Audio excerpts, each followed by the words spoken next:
Hello दोस्तों, अगर आप बीपीएससी की परीक्षा में शामिल होने वाले हैं तो ये वीडियो कहीं ना कहीं आपके लिए हेल्पफुल साबित होगा। दोस्तों, पूरे वीडियो को अवश्य देखें। देखिए दोस्तों, मैंने यहाँ शीर्षक बना कर रखा है तुक्का लगाने का सही तरीका। दोस्तों, तैयारी तो अब सबने कर रखा है, तैयारी सबकी हो चुकी है, अब मात्र एक दिन का समय बचा है। देखिए, तुक्का लगाने का 3-4 रीज़न है। तुक्का लगाने का 3-4 रीज़न है। मैं बारी बारी से सबकी बात करूंगा, आप पूरे वीडियो में बने रहें। देखिए, एक स्थिति ये बन सकती है, अगर आपकी बहुत अच्छी तैयारी हो, बहुत अच्छी तैयारी है, फिर आप किस प्रकार से तुक्का लगाएंगे। अगर आपकी एवरेज तैयारी है, ना बहुत अच्छी है ना बहुत ख़राब तैयारी है, फिर वैसी स्थिति में आप किस प्रकार से तुक्का लगाएंगे ताकि आपके 10-20 मार्क्स एक्स्ट्रा बढ़ सकें। अगर आप पहले से तैयारी करते हैं, अगर आप पहले से तैयारी कर रहे थे लेकिन कुछ दिनों से अपनी तैयारी को ब्रेक कर रखा है किसी कारणों से, फिर आप किस प्रकार से तुक्का लगाएंगे। 2 ऑप्शन पर आकर अटक गए हैं। अगर आप क्लियर नहीं कर पा रहे हैं कि अब इन दोनों ऑप्शन में से कौन सही है, 2 तो बिल्कुल गलत है, लेकिन अब इनमें से 2 में से कौन सही है, उस स्थिति में आपको क्या करना है। अगर आपने कुछ भी नहीं पढ़ा है, फिर आप किस प्रकार से तुक्का लगाएंगे, उसके ऊपर भी हम लोग बात करेंगे। अगर आप सिर्फ मैथ में तुक्का लगाना चाहते हैं, सारे विषयों की आपकी तैयारी है पर आप मैथ नहीं जानते हैं, तो किस प्रकार से आप तुक्का लगाएं कि आपके लगभग 50% या 70 या 80% मैथ जो है वो सही हो जाएंगे, तो वो भी मैं आपको बताऊंगा। अगर आप तैयारी भी किए हैं और ऑप्शन सेलेक्ट नहीं कर पा रहे हैं, ऑप्शन सेलेक्ट नहीं कर पा रहे हैं कि कौन सा होगा, कोई एक क्वेश्चन ऐसा आ गया, 10 क्वेश्चन ऐसा आ गया जो आपने कभी नहीं पढ़ा, फिर वैसी स्थिति में आपको क्या करना है, उन सारी बातों पर मैं बारीकी से बात करूंगा। आप बिल्कुल वीडियो में बने रहें। इस वीडियो को अगर आप पूरा देख लेते हैं तो दोस्तों निश्चित ही आपके लिए हेल्पफुल साबित होगा और 10 से 20 नंबर तक आपके ज़रूर बढ़ेंगे। अगर आप सिर्फ एकेडमिक डिग्री ली है, मैट्रिक, इंटर, बीएड कर लिए, लेकिन कभी भी किसी भी कॉम्पिटिटिव एग्ज़ाम का तैयारी नहीं किए हैं, और फिर ऐसी स्थिति में आप अगर बीपीएससी के इस एग्ज़ाम में शामिल होते हैं तो फिर आपको क्या करना है, सारी बातों पर मैं चर्चा करूँगा। देखिए, अगर आपकी बहुत अच्छी तैयारी है और आपने मान लीजिए 120 टोटल प्रश्न पूछे गए हैं, उनमें से अगर मान लीजिए आपने 80 या 75 क्वेश्चन को कर लिया, 80 या 75 क्वेश्चन आप पूरा जानते हैं, अभी की जो स्थिति है, अभी की जो स्थिति है आपको पता ही है, उसमें निगेटिव मार्किंग को हटा दिया गया है, तो स्कोर जो पहले की अपेक्षा है वो ज़्यादा जाएगा ही जाएगा। तो अगर आपने मान लीजिए बहुत अच्छी से तैयारी किया है और आपके 75 मार्क्स आ रहे हैं, 75 या 80, मान लीजिए 75 या +5 कर लीजिए, यानी 80 मार्क्स के आपने प्रश्न सही हल कर लिए हैं, वैसी स्थिति में दोस्तों आपको क्या करना है, बाकी जो प्रश्न बचे हुए हैं, बाकी जो शेष प्रश्न बचे हुए हैं जिसके आंसर के बारे में आपको पता नहीं है, उसको तो छोड़ें बिल्कुल ही नहीं, क्योंकि माइनस मार्किंग इसमें है नहीं। तो आपको करना क्या है, 5 ऑप्शन है, ए, बी, सी और डी और ई ऑप्शन तो आपको पता ही है, एक से अधिक वाला है या इनमें से कोई नहीं। ऐसी स्थिति में दोस्तों अगर आप पूरा इस स्थिति में पहुंच जाए कि ए ऑप्शन नहीं होगा, ई ऑप्शन नहीं होगा, इन चारों ऑप्शन में, इन तीनों ऑप्शन में से बी, सी, डी में से कोई एक ऑप्शन होगा, तो दोस्तों आप या तो बी के साथ जाएं या सी के साथ जाएं। ठीक है दोस्तों, बी के साथ जाएं या सी के साथ जाएं, ना कि डी और ए के साथ। अब बी और सी में दोस्तों जो ऑप्शन फर्स्ट में आपके दिमाग में, माइंड में आए, बी और सी में से उसी ऑप्शन को आप चूज करें, अगर आपकी बहुत अच्छी तैयारी है तो। ठीक है दोस्तों, अगर आप बी ऑप्शन को सेलेक्ट करते हैं या सी ऑप्शन को सेलेक्ट करते हैं, मान लीजिए 80 क्वेश्चन आपने किया है, उधर बचते हैं आपके 40 क्वेश्चन, तो 40 क्वेश्चन में से लगभग आपके 40 क्वेश्चन में से लगभग आपके 15 क्वेश्चन के आसपास, 15 क्वेश्चन के आसपास आपके सही होंगे अगर आप बी और सी ऑप्शन को चूज करते हैं। ठीक है दोस्तों, 15 या इसमें 2-4 नंबर कम भी हो सकते हैं। मैं गारंटी के साथ नहीं कह रहा हूँ कि 15 ही सही हो जाएंगे, हो सकता है ज़्यादा भी हो जाए, लेकिन 10-12 तो निश्चित रूप से 10-12 10 या 12 इतना तो निश्चित रूप से सही होंगे अगर आप बी और सी ऑप्शन को सेलेक्ट करते हैं तो मेरे दोस्तों। अगर आपकी बहुत अच्छी तैयारी है तो अगर 10 न 5 भी अगर आपके सही हो जाते हैं तो 80 आपने पहले किया था, 5 तो 85 हो जाएगा और आपका सिलेक्शन निश्चित रूप से होगा। लेकिन 5 नहीं, 5 से ज़्यादा सही होगा, 10-12 तो होना ही होना है। अगर 10-12 ना हो, मान लीजिए 5 ही हुए, तब भी आप सिलेक्शन ले जाएंगे दोस्तों, अगर बहुत अच्छी तैयारी है। अगर आपकी एवरेज तैयारी है, अगर आपकी एवरेज तैयारी है, ना अच्छी है बहुत अच्छी है, ना बहुत ख़राब है, ऐसी स्थिति में अगर आप हैं, आपको बिल्कुल सभी स्टूडेंट को पता होता है कि हमारी तैयारी कैसी है मेरे दोस्तों। अगर आप एवरेज स्टूडेंट हैं, आप 75 नहीं कर पा रहे हैं, आप मान लीजिए 60 प्लस कर रहे हैं, 60 प्लस कर रहे हैं आप, 60 मार्क्स आपके आ रहे हैं, ये बिल्कुल आपने सही 60 मार्क्स का प्रश्न हल कर लिया। उधर बचते हैं 60, उधर बचते हैं 60।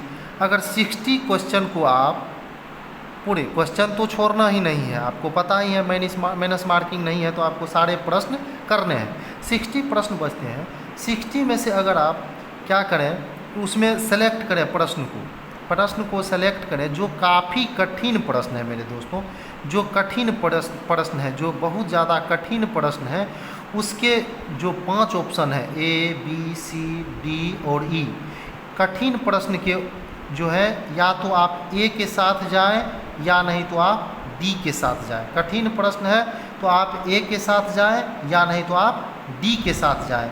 कठिन प्रश्न के उत्तर या तो A होते हैं ज़्यादातर या नहीं तो D होते हैं। कठिन प्रश्न के B और C के साथ ना जाए। अगर हल्का प्रश्न को आप हल कर रहे हैं तो A, B, C, D और E ऑप्शन में से आप B के साथ जाएं या नहीं तो C के साथ जाएं। ठीक है, अगर आप A, B, C और D ऑप्शन में से A, B, C, D और E ऑप्शन में से 5 में से आप अगर ध्यानपूर्वक देखें, अगर आप कभी ना कभी अगर उस क्वेश्चन को पढ़ा है और आपको लग रहा है ये मेरा पढ़ा हुआ प्रश्न है, तो आप ध्यान से देखेंगे तो आपको इस प्रकार से लगेगा कि मान लीजिए आप 2 ऑप्शन को काट रहे हैं कि A नहीं होगा, E भी नहीं होगा, B भी नहीं होगा, 2 ऑप्शन पे आप पहुंच रहे हैं, 2 ऑप्शन पे पहुंच रहे हैं, C और D के पास पहुंच गए आप मेरे दोस्तों, तो आप कहाँ जाएं, C के पास जाएं, C के पास जाएं ना कि D के पास जाएं। आप C को सेलेक्ट करें, D के तरफ आप बिल्कुल ही ना जाएं। ठीक है मेरे दोस्तों, अगर आप इन तीनों ऑप्शन को काट दे रहे हैं E, D, C, ये तीनों ऑप्शन आपको लग रहा है नहीं होगा और आप A और B में कंफ्यूज हो रहे हैं दोस्तों, तो A के साथ बिल्कुल ही ना जाएं, आप हमेशा किसके साथ जाएं, B के साथ जाएं। ये तुक्का लगाने का तरीका है मेरे दोस्तों। आप इस प्रकार से अगर करते हैं तो निश्चित रूप से आप सिलेक्शन ले जाएंगे। सभी स्टूडेंट जो वेल टैलेंटेड होते हैं वो भी तुक्का लगाते हैं और जो कमज़ोर छात्र हैं वो भी तुक्का लगाते, तो इस प्रकार से आप इसको करें दोस्तों। 3 नंबर में देखिए मैंने लिख रखा है, अगर आप पहले तैयारी करते थे और अब छोड़ दिया है तो अब क्या करें। तो दोस्तों देखिए इस स्थिति में जो है काफ़ी ज़्यादा कन्फ्यूजन होता है, इसमें काफ़ी ज़्यादा कन्फ्यूजन वाली स्थिति होती है। वो कैसी स्थिति होती है, जैसे A, B, C, D और E ऑप्शन है दोस्तों, 5 ऑप्शन है और आप पहले तैयारी करते थे और अभी आपने छोड़ दिया है, तो आप अपने मन की आवाज़ को सुनिए। सबसे पहले आपका मन जो ऑप्शन कहता है, A कहता है तो आप A के साथ जाइए, B कहता है तो आप B के साथ जाइए, C कहता है तो C के साथ जाइए, D कहता है तो D के साथ जाइए, E कहता है तो E के साथ जाइए। जो मन का आवाज़ है, जो सबसे पहले मन कहता कि नहीं यही ऑप्शन होगा, तो आप बिल्कुल उसी ऑप्शन के साथ जाएं और अपने ऊपर भरोसा रखें, वही ऑप्शन सही होगा, क्योंकि आपने कभी न कभी पहले पढ़ रखा। लेकिन थोड़ा सा अगर आप लेट कर देंगे और पुनः विचार करने लगेंगे तो फिर आप इधर उधर हो जाएंगे, डिविएट हो जाएंगे और आप सेलेक्ट नहीं कर पाएंगे कौन सा ऑप्शन होगा। तो जो फर्स्ट ऑफ ऑल आपका मन कहता है आप बिल्कुल उसी ऑप्शन के साथ जाएंगे, वो आपके लिए अच्छा साबित होगा दोस्तों। आप एग्ज़ाम से निकलेंगे तो देखेंगे मेरी बात सही हुई या नहीं, 100% मेरी बात सही होगी मेरे दोस्तों। अब देखिए 4 नंबर में मैंने आप लिख रखा है 2 ऑप्शन पर आकर अटक गए हैं। 2 ऑप्शन पे अगर आप आकर अटक गए हैं, ए बी सी डी और ई में से आप 2 ऑप्शन के पास अगर आकर अटक गए हैं, ये नहीं होगा, ये नहीं होगा, ये नहीं होगा, इन दोनों में से कोई एक होगा, तो मेरे दोस्तों आप डी के साथ जाएं, ना कि ई के साथ जाएं। अगर आप इन दोनों ऑप्शन के पास अटक गए हैं तो आप बी के साथ जाएं, ना कि ए के साथ जाएं। ठीक है मेरे दोस्तों, ध्यान से पूरे वीडियो को देखिए। ये तुक्का लगाने का सबसे बेहतरीन तरीका है जो मैं आज आपको बता रहा हूँ, और ऐसी स्थिति में भी आपके मार्क्स बढ़ेंगे। ठीक है, अब देखिए मेरे दोस्तों, अगर आपने कुछ भी नहीं पढ़ा है, अगर आपने कुछ भी नहीं पढ़ा है, ऐसी स्थिति में आप क्या करेंगे 5 नंबर में। अगर आपने कुछ भी नहीं पढ़ा है, सिर्फ बीएड की डिग्री लिया है और आपने बीएड डीएलएड की डिग्री लिया, एकेडमिक पढ़ाई किया और आपने अभी परीक्षा में सम्मिलित होना है, तो दोस्तों ऐसे स्थिति में भी आप बिल्कुल ना घबराएं, धैर्य बना कर रखें। और आप ऐसे भी सोच लीजिए, ऐसे भी तो सिलेक्शन होना नहीं है, तो क्यों ना तुक्का लगाकर देखा जाए मेरे दोस्तों। तो फिर आप क्या करें, एक ऑप्शन को चूज करें। ठीक है, जितना भी प्रश्न अगर आपने कभी नहीं पढ़ा है, ऐसा हो नहीं सकता, कुछ ना कुछ आप ज़रूर जानते होंगे। 20 प्रश्न ऐसे होते हैं जो सारे स्टूडेंट करके आते हैं, 20 प्रश्न ऐसे होते हैं जो सारे स्टूडेंट जो कुछ थोड़ा बहुत भी जानते हैं वो भी करके आते हैं। तो उन 20 प्रश्न को बना लें। बाकी जो उधर 100 प्रश्न बचते हैं मेरे दोस्तों, इनमें आपको क्या करना है, एक ऑप्शन सेलेक्ट करना है। या तो आप बी को सेलेक्ट करें या नहीं तो आप सी को सेलेक्ट करें, क्योंकि सबसे ज़्यादा जो है बी और सी ही ऑप्शन आपका करेक्ट होगा। ए और डी के पीछे में मत भागें मेरे दोस्तों, ए और डी के पीछे में नहीं भागना है आपको। या तो आप बी ऑप्शन को सेलेक्ट करें या नहीं तो सी ऑप्शन को सेलेक्ट करें। ऐसी स्थिति में भी आप बेहतर कर पाएंगे और हो सकता है कि आप रिजल्ट ले जाएं। ठीक है मेरे दोस्तों, अगर 6 नंबर का ऑप्शन देखिए, अगर आप सिर्फ मैथ में तुक्का लगाना चाहते हैं, आप अगर सिर्फ गणित में, आपकी तैयारी बाकी विषयों की बहुत बेहतरीन है, आपने बाकी विषयों में बहुत अच्छा स्कोर किया है, बहुत अच्छे ढंग से बाकी विषयों को बनाया है, 15 या 20 जो भी मैथ पूछे, आपको मैथ में अगर तुक्का लगाना है मेरे दोस्तों, तो मैथ में ध्यान रखेंगे ए बी सी और डी और ई ऑप्शन में से आप किसे सेलेक्ट करेंगे। अगर आपको मैथ नहीं आता है मेरे दोस्तों, अगर आपको लगे कि काफ़ी इजी प्रश्न है तो उसको हल करें। जो काफ़ी इजी प्रश्न है उसको हल करें। जो कठिन सवाल है, मैथ के जो जटिल सवाल है जो ज़्यादा कैलकुलेट करने के बाद बनने वाला है, वैसे सवाल में आप या तो ए ऑप्शन के साथ जाएं। ध्यान देंगे, मैथमेटिक्स के बारे में मैं बता रहा हूँ। या तो आप ए ऑप्शन के साथ जाएंगे या नहीं तो आप डी ऑप्शन के साथ जाएंगे मेरे दोस्तों। ठीक है, या तो ए ऑप्शन के साथ जाएंगे या डी ऑप्शन के साथ जाएंगे अगर आपको बहुत जटिल सवाल मिलता है तो।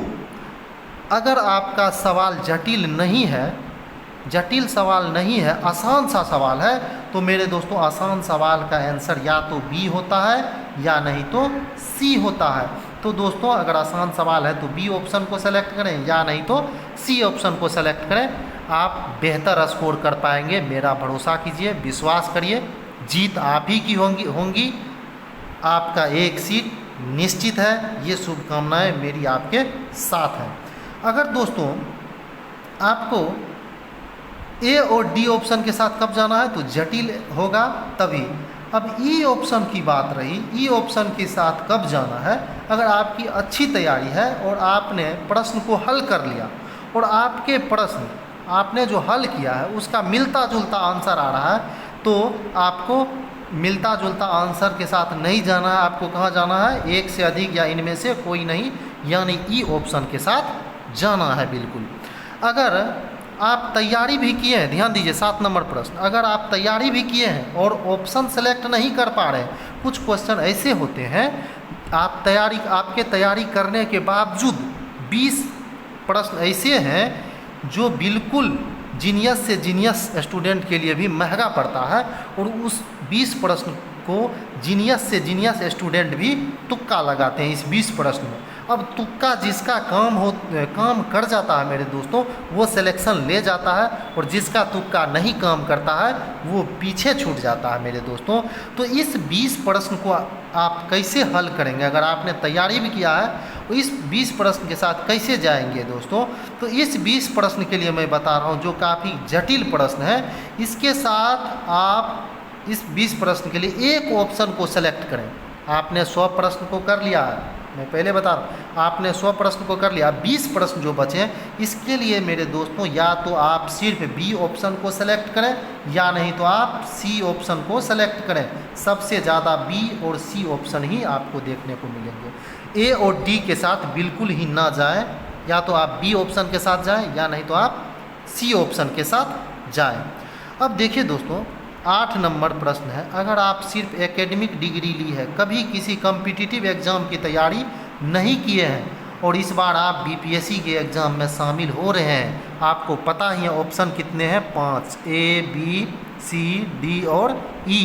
तो दोस्तों आप क्या करें, अपने मन की बात सुने कि ये ऑप्शन होगा। आपने अगर कुछ भी पढ़ा होगा, एकेडमिक पढ़ाई किया है तो आपको कुछ ना कुछ तो पता होगा ही। अगर आपने BA तक की डिग्री प्राप्त की है तो आपको कुछ ना कुछ जानकारी तो होगी ही। तो दोस्तों वैसी स्थिति में अपने दिल की बात को सुने, क्योंकि जब आप प्रश्न को देखते हैं, एकेडमिक पढ़ाई किए हैं तो वो सारे चीज़ को कहीं ना कहीं आपने पढ़ा होगा, चाहे वो आप 8th क्लास में पढ़े हों, 9th क्लास में पढ़े हों, 7th क्लास में पढ़े हों, तो आपके दिल से एक आवाज़ निकलेगा कि नहीं मेरे दोस्त, यही बी नंबर जो है यही ऑप्शन सही है। वैसी स्थिति में आपको क्या करना है, बी ऑप्शन के साथ चले जाना है, और जो पहले आवाज़ आया उसी आवाज़ को सुने आप, फिर उस पर विचार ना करें। ज़्यादा विचार करेंगे तो आप मेरे दोस्तों उलझ जाएंगे, वैसी स्थिति में आप उलझ जाएंगे। ठीक है, तो पहले एक बार आप सारे प्रश्न को देखें, उसमें जो आसान प्रश्न है उसको आप कर लें। अगर आपने कभी कॉम्पिटिटिव एग्ज़ाम का तैयारी नहीं किए हैं तो आप अपने दिल की आवाज़ को सुने, उसमें जो पहले आवाज़ आता है, अगर सी आवाज़ आता है तो सी को मारें, डी आवाज़ आता है तो डी को मारें मेरे दोस्तों, ई के साथ बहुत कम जाएं, डी को मारें। अगर जटिल प्रश्न है तो ए के साथ जाएं। लेकिन मान लीजिए पहले अटेम्प्ट में आपने 120 में से 50 प्रश्न को आपने हल किया, 50 प्रश्न को हल किया, उसके बाद बचते हैं जो शेष प्रश्न 70 प्रश्न जो आपके बचते हैं, 70 प्रश्न पर दोबारा आप प्रयोग करें। दोबारा जब आप 70 प्रश्न को फिर से देखेंगे, उनमें से भी आपको लगभग लगेगा कि 20 प्रश्न हमें कहीं ना कहीं जाना पहचाना सा लग रहा है। अब ये 20 प्रश्न को क्या करना है, इसमें A option, B option, C option और डी और ई ऑप्शन में से आप देखें। आप जब गौर से देखेंगे तो आपको लगेगा कि ये ऑप्शन तो मेरे भाई नहीं होना चाहिए, ये ऑप्शन भी नहीं होना चाहिए, ये ऑप्शन भी नहीं होना चाहिए। अब बच गया बी और डी, या तो बी होगा या नहीं तो डी होगा। तो मेरे दोस्तों जब ये बी और डी बचा हुआ है तो आपको बी के साथ चले जाना है, ना कि डी के साथ जाना है। किसके साथ जाना है, बी के साथ जाना है दोस्तों। अब रही बात अगर ए बी सी डी और ई ऑप्शन में से अगर आपको लगे कि ये बी नहीं होगा, सी नहीं होगा, डी नहीं होगा, या तो ए होगा या नहीं तो ई होगा, ऐसी स्थिति में आपको हमेशा ए के साथ जाना है, ना कि ई के साथ। किसके साथ जाना है, ए के साथ जाना है दोस्तों। अगर इस प्रकार से आप जो प्रश्न नहीं जानते हैं उसको तुक्का लगाते हैं तो निश्चित रूप से आपने जितना स्कोर किया है उसमें काफ़ी अच्छी बढ़ोतरी आपको देखने को मिलेंगे। और अगर आप 5 से 10 नंबर तक एक्स्ट्रा ले आते हैं, जिनकी अच्छी तैयारी है, जितना आपने बनाया वो तो ठीक है, उससे कहीं आपने 10 नंबर भी एक्स्ट्रा ले आया, 10 नंबर, तो आपका सिलेक्शन निश्चित होगा, इसको कोई काट नहीं सकता है और आप एक सीट निश्चित कर लें। और दोस्तों अब जितनी आपकी तैयारी हो चुकी है वही आपके लिए पर्याप्त है। उसे ही देखना है तो मोटे तौर पर देख ले, ना कि अलग से एक्स्ट्रा कुछ पढ़ने की कोशिश ना करें। वही आपके लिए पर्याप्त है। आप कॉन्फिडेंस बनाकर हॉल में जाइए, परीक्षा हॉल में, कि मैंने जो पढ़ा है सिर्फ उसी से प्रश्न आएंगे और मैं एक सिलेक्शन लेकर जाऊंगा। तो दोस्तों अगर आपका कॉन्फिडेंस बना रहेगा तो निश्चित ही आप उस काम को कर पाएंगे और आप सिलेक्शन ले जाएंगे। तो दोस्तों मेरी बधाई, शुभकामना आपके साथ है। आप परीक्षा हॉल में जाएं और तो जो आप जानते हैं उसको तो बनाए ही बनाएं, साथ में जिस प्रकार से मैंने कहा उस प्रकार से आप तुक्का लगाएंगे तो आपको बेहतर परिणाम देखने को ज़रूर मिलेगा। और जल्दी से जल्दी शिक्षक बनिए और हम लोगों के बीच विद्यालय में आइए, आप लोगों का वहाँ स्वागत है दोस्तों। तो दोस्तों वीडियो देखने के लिए बहुत बहुत धन्यवाद। पुनः मेरी शुभकामनाएं आप लोगों के साथ है।